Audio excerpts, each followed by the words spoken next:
শুনি আমরা।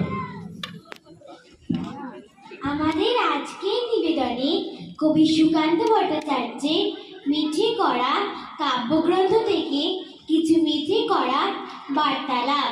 তোমরা আমায় নিন্দে করে দাও না যতই গালি, আমি কিন্তু মাছি আমার গালেতে চুনকালি।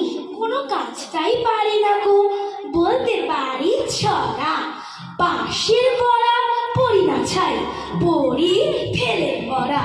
একটু ওষুধ কিনি না গো, মিষ্টি এবং টক, খাওয়ার দিকে যেন আমার চিরকালের শখ।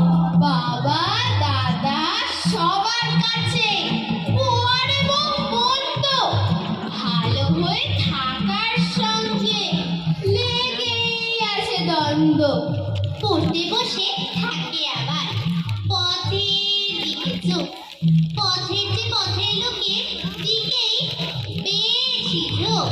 শোনো একটা গোপন খবর দিচ্ছি আমি তোমায়, কলকাতা যখন খাবে খাচ্ছিল রোজ বোমায়, সে সময় একটা বোমা গড়ের মাঠের ধারে, মাটির ভিতর সিঁড়ি গেছিল একেবারে।